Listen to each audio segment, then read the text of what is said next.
Do you want leaders today? Lewis didn't. Speaking of politics, he said, "Our rulers have become like schoolmasters." And you notice that I'm guilty of a slight archaism in calling them rulers. Leaders is the modern word. I have suggested elsewhere that this is a deeply significant change of vocabulary.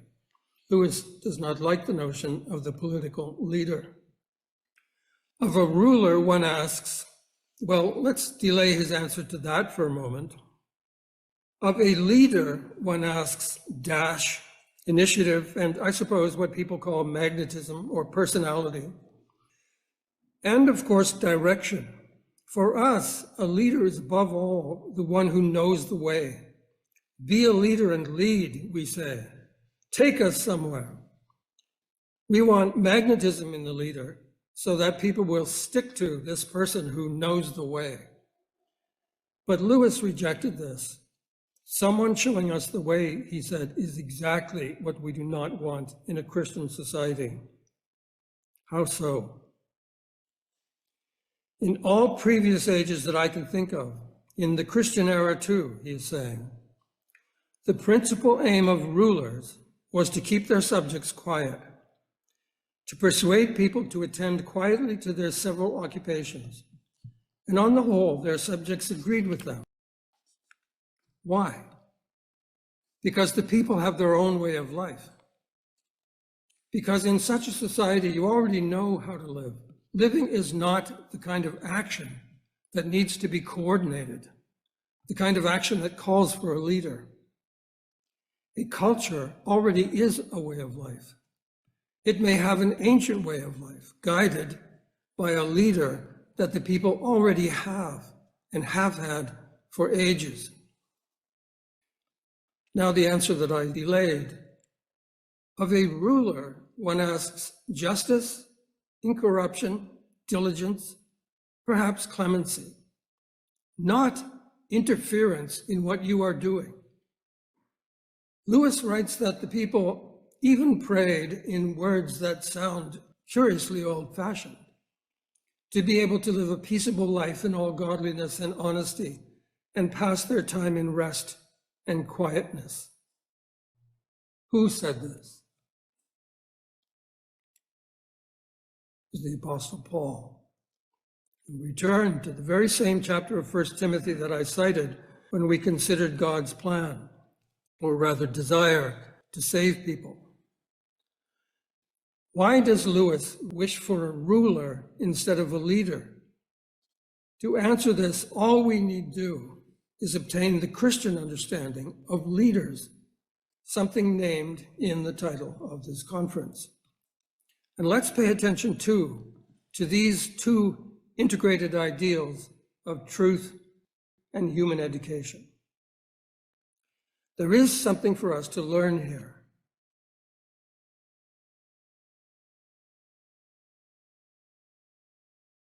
To be perfectly candid with you, I've always found the way Christians talk about leadership, which Christians always seem to do in the same way, presuming that we are the leaders, quite disturbing.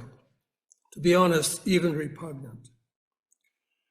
But all you have to say in response to that repugnance at the very idea of calling yourself a leader is, well, who else do you think should lead? And this is all that need be said, these two things, to show us that at the mention of leadership, we are fully in territory that invites some kind of Socratic examination. This is a thing that begs for examination, say I. Recall, by the way, that in the Platonic dialogues, the things Socrates inquires into are things that other people are perfectly comfortable saying. The dialogues open with people stating things that they do not think need examination. And to be clear, I'm not assuming that you are like them and I am like Socrates. What is clear, though, is that many Christians think of themselves as leaders simply in that they are Christians, by some definition that needs no attention.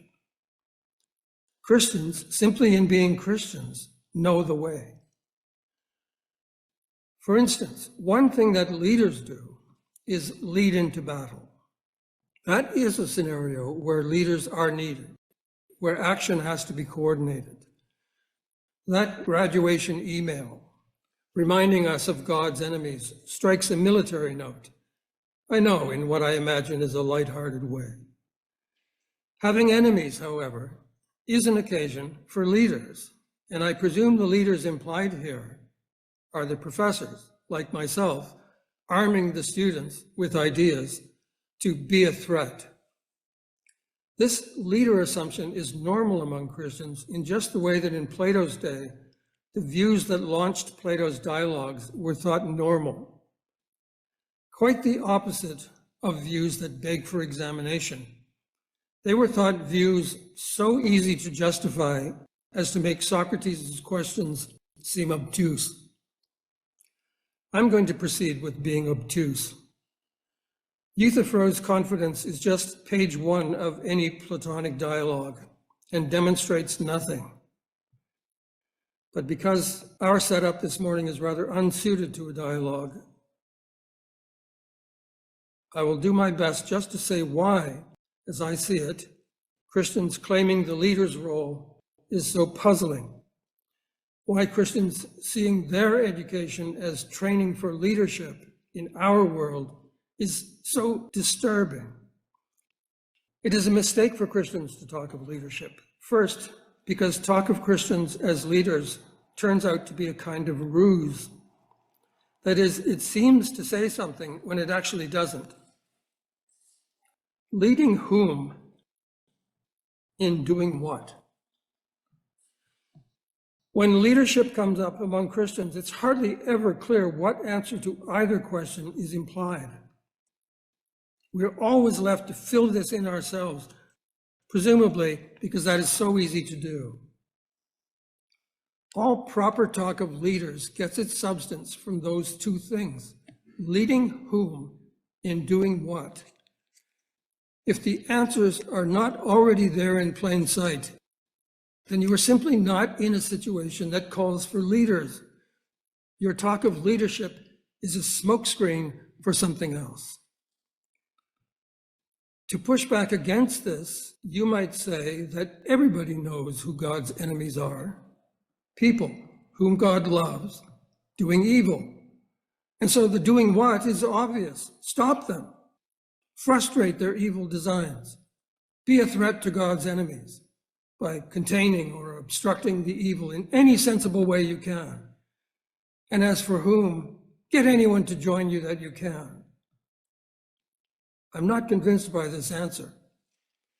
The vagueness of obstructing evil and the irrelevance of effectiveness, do whatever you can, try anything you could think of, exposes the fact that this is not leading. It is play acting. It is meant to give the people who say this an image of themselves as God's warriors, as people doing good. It is ego-related. Where leaders are called for, there is a concrete task, as in wartime, or in a flood, some clear task to be accomplished, and there are followers present and ready to follow, already focused on that exact task and waiting for direction. If we are turning to the concept of leadership with these slots left blank, or pretending they're filled in with imprecise nonsense, whatever we can come up with, then we're reaching for this concept of leader under some other pretext than the call for leaders. The talk of leadership is a smokescreen, what is behind the smokescreen. Note that I'm handing you these two conditions so that you can push back against me by filling in those blanks. Maybe people are right, the blanks can be filled. Maybe filling them in is actually quite straightforward. Let's see this, if so.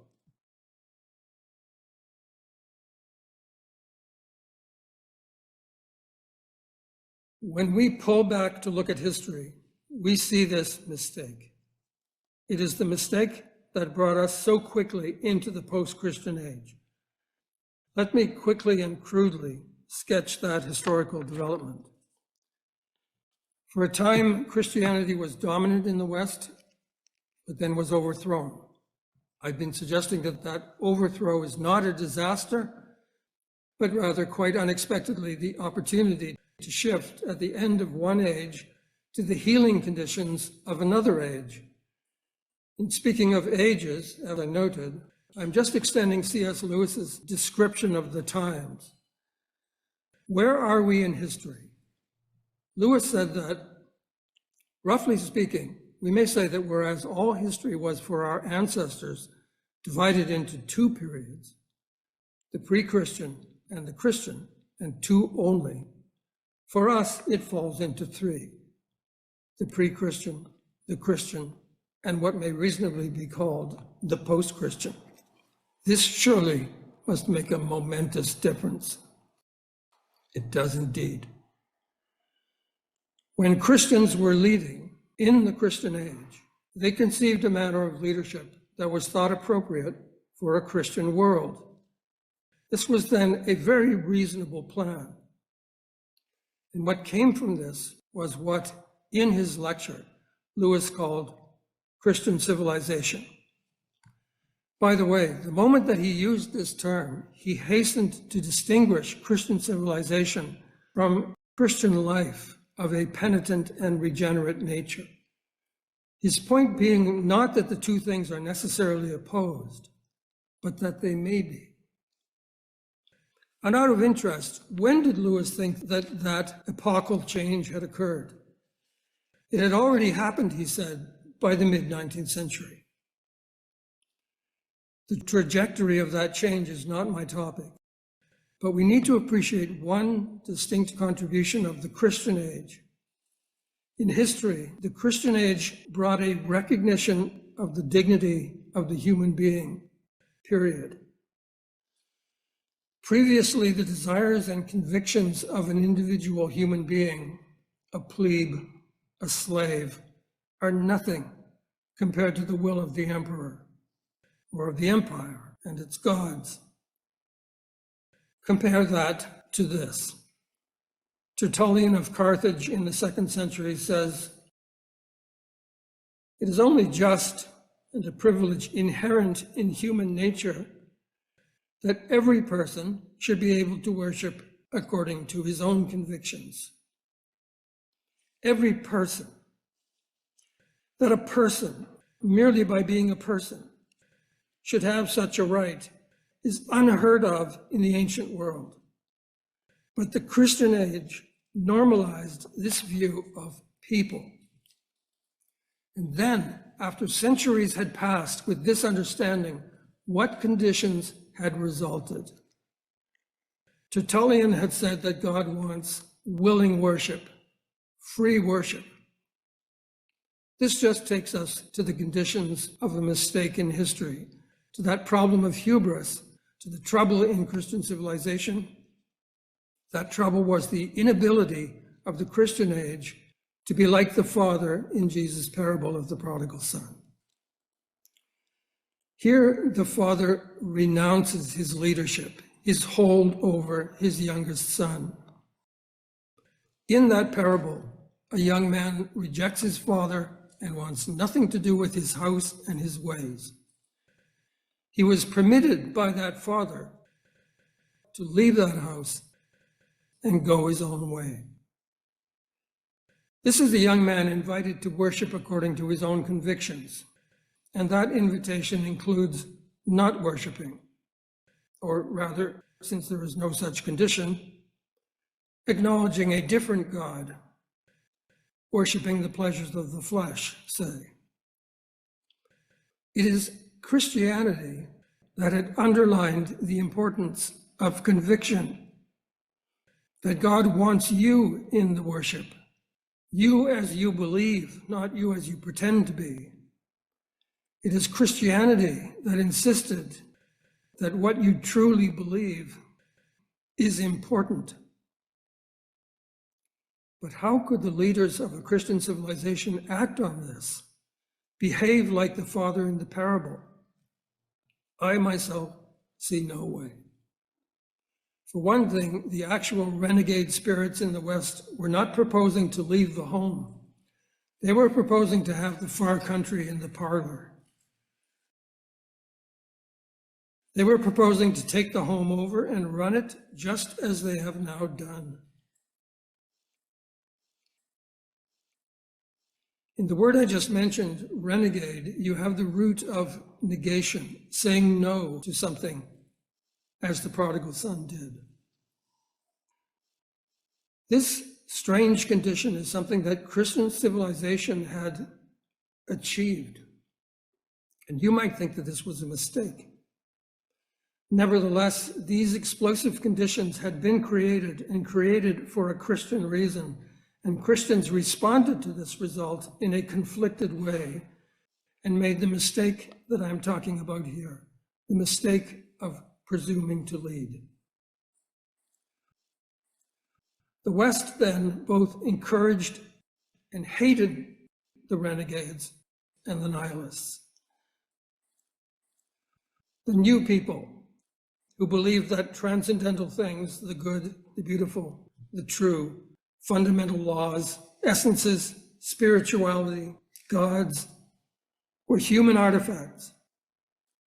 By the modern age then, Christians as heads of the entire society were inevitably in a naysaying posture.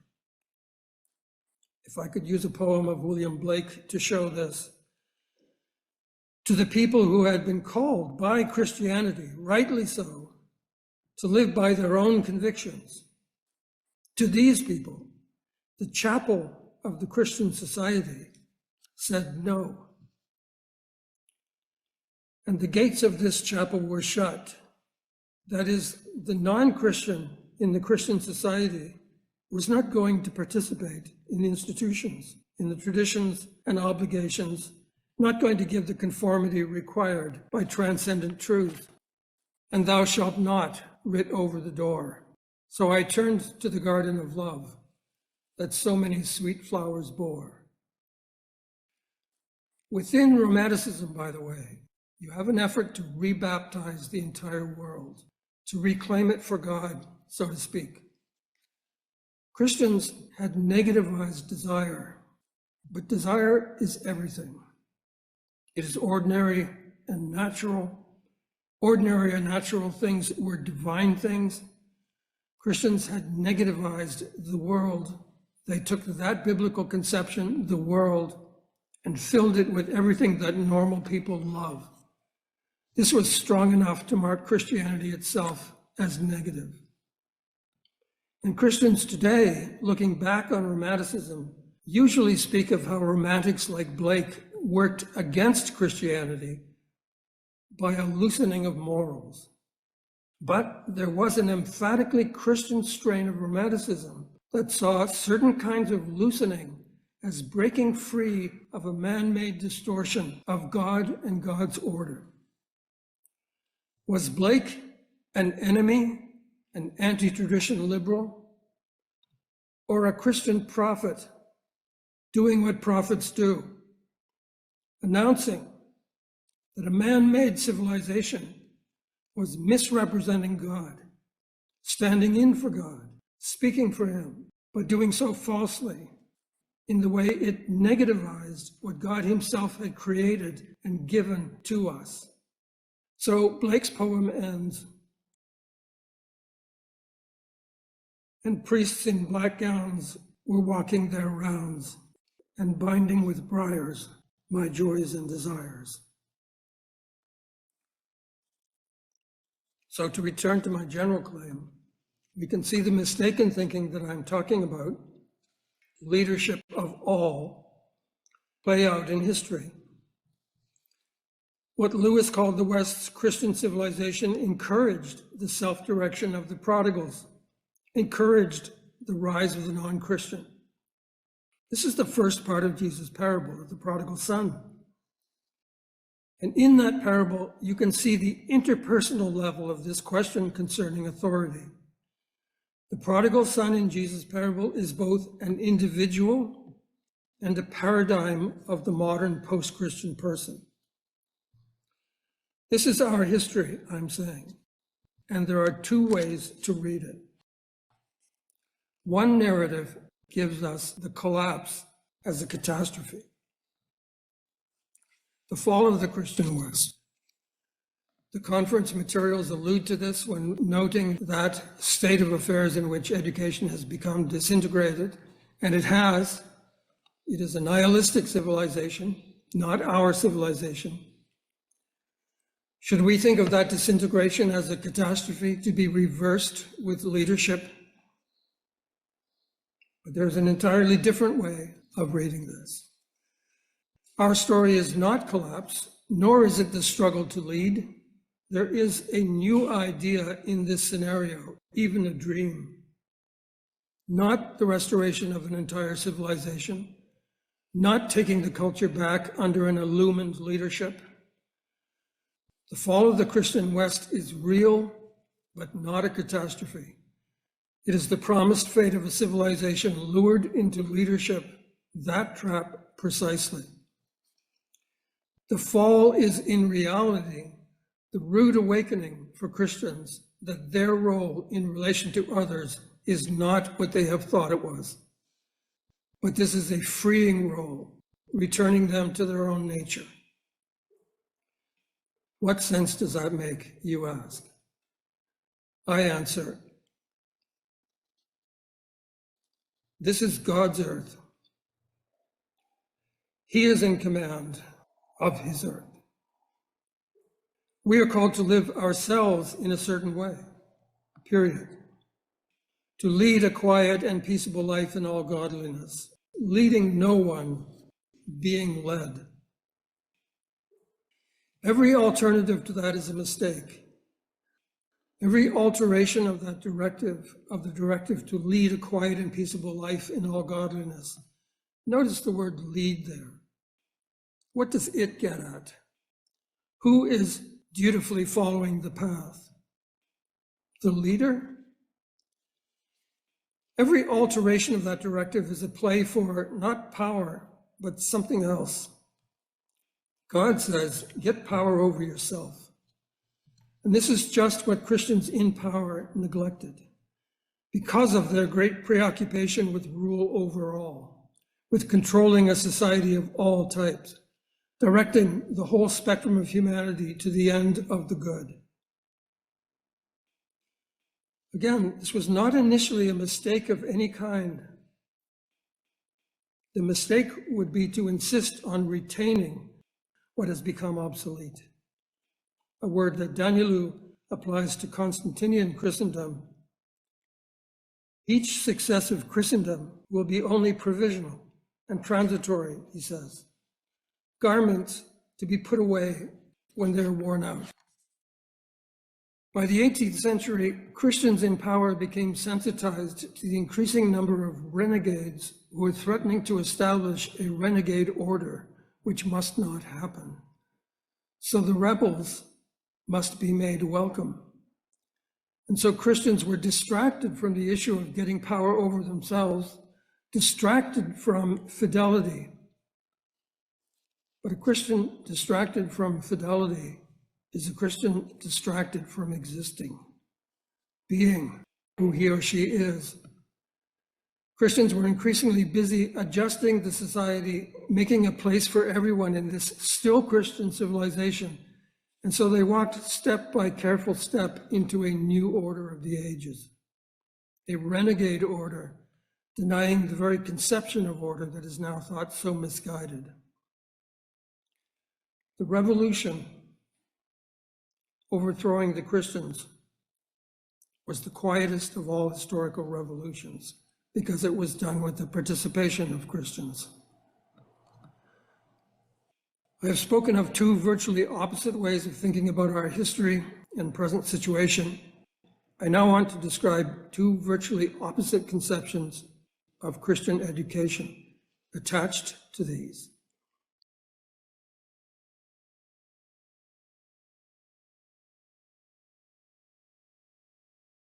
There is no better instrument for separating these two types of education than the concept of leader itself.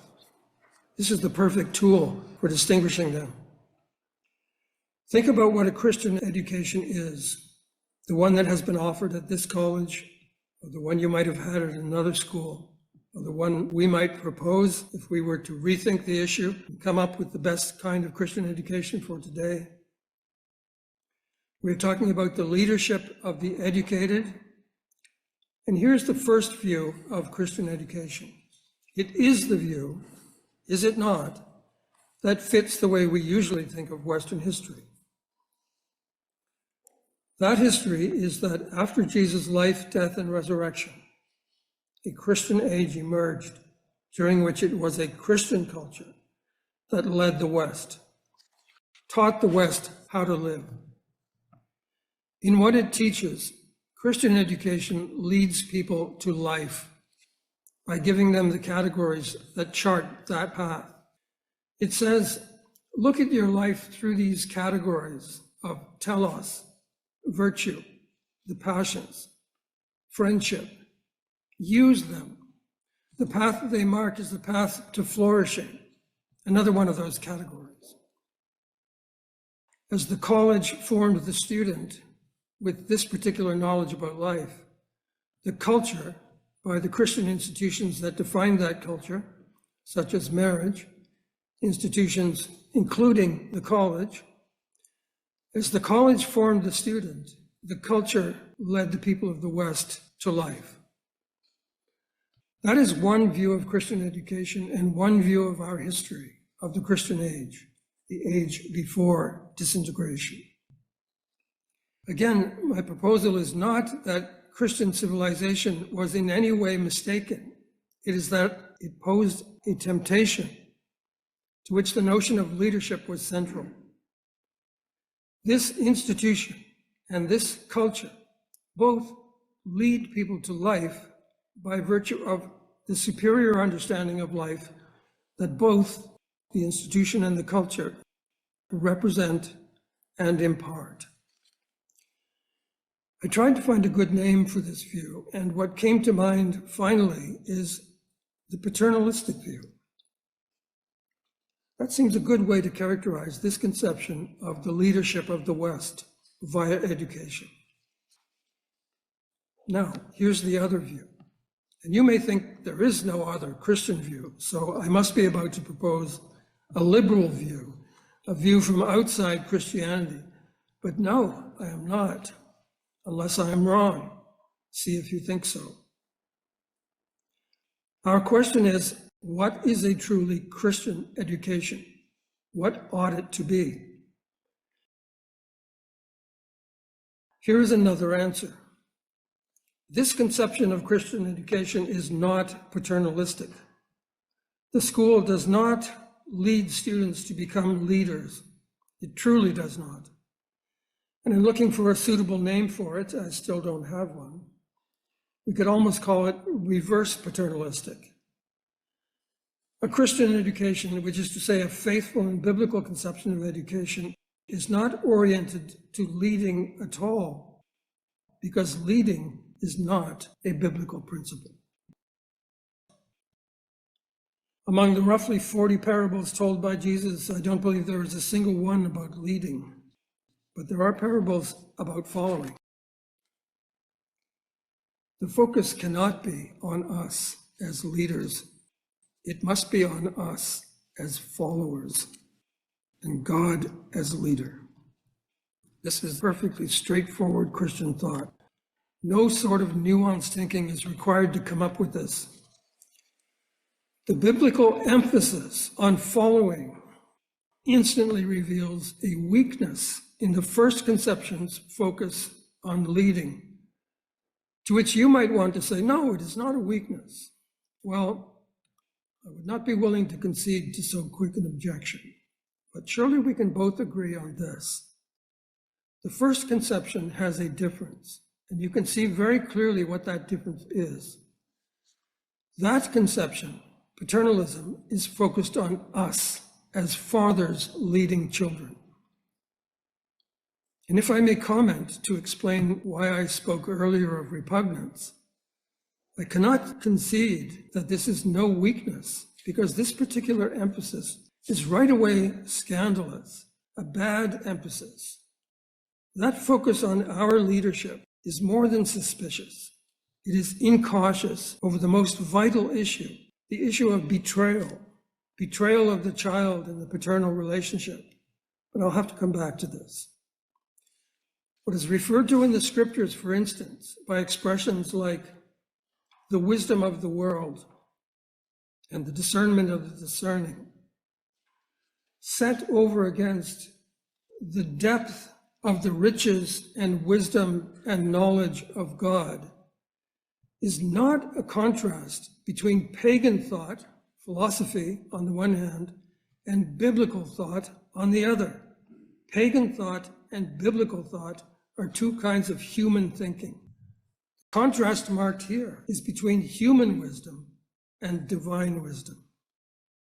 The two civilizations that Lewis said once divided between them the entire history of the West, the pre-Christian and the Christian, can both be forms of human self-reliance, a kind of human self-sufficiency, depending on how the divine-human relationship is held. That is, depending on whether the follower becomes confused, arrogant, and begins to think himself equipped to lead. You can now well understand why Lewis distinguished Christian civilization from Christian life of a penitent and regenerate nature. What the penitence does not allow is any such arrogance, any forgetfulness of the vast divide that separates man from God. The ways of the living God are not our ways, being the expression of a power, a wisdom, and a mercy infinitely beyond our conception. In fact, it is quite possible to diagram the paternalist and anti-paternalist mindsets. That is not a good term, but is all I have. What marks the latter is a consciousness of what man in relation to God looks like, or God in relation to man. God's utter separation from us in perfection, which is what the remarks on wisdom and discernment were about. There's no comparison between man's and God's discernment. No attribute of God is more defining than his holiness, which is his elevation above all that he has made. And it is obvious that a people with this sense of God would, where God offers to care for them and be their Father, their Lord, commit themselves gladly to this relation, because this Father is beyond all fathers. This diagram of things might indeed be where paternalism develops from. At some point, the Christian becomes very conscious of, I can say only, the superiority of this relationship. Indeed, how else could you put it? When God tells them, "Thus you shall be holy," kadosh, people who are told this become highly conscious of the deficiencies of how other people outside this relationship are living, how deprived they are in their thinking, the actually destitute situation of people who are living without the basic categories that make human life possible. And what happens? Highly aware of these others, they may become so conscious of the difference between the lost and themselves that the proportion of things changes. God is never forgotten, but they cannot help but see themselves as the agents of God in relation to the ignorant. And this relation between Christians and others has a greater and greater hold on their minds. Now the knowledge of life that Christians have elaborated for themselves takes on, in their eyes, the quality of divine wisdom sent through them to those benighted people who need to be taught how to live.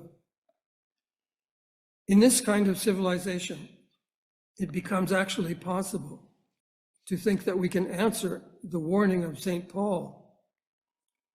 How unsearchable are his judgments and how inscrutable his ways, by saying that we have searched them.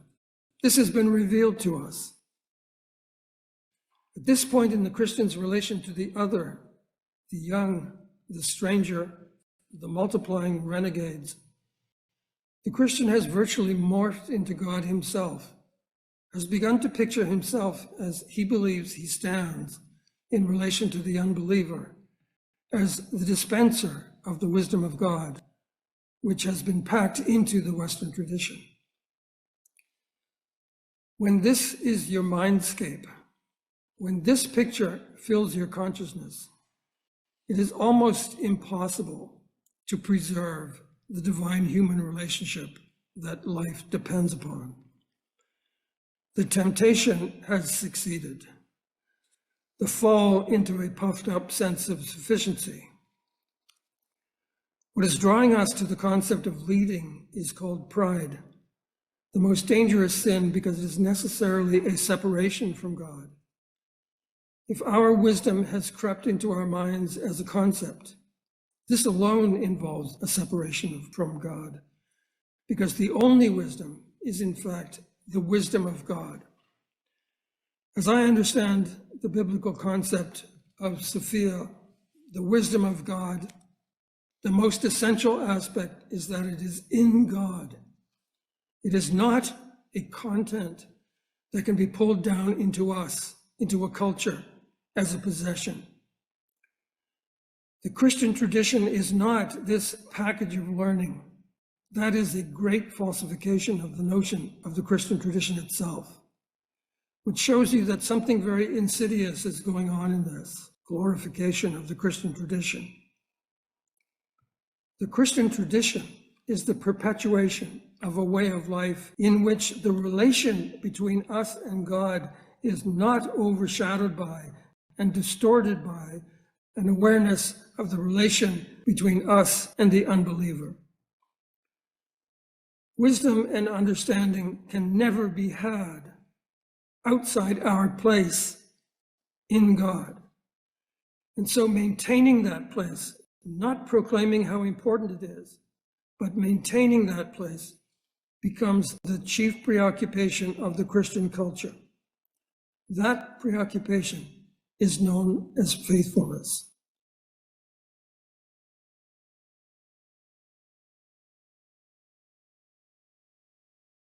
The presumption that we are the instrument of God, the hand of God, is the most dangerous presumption of all.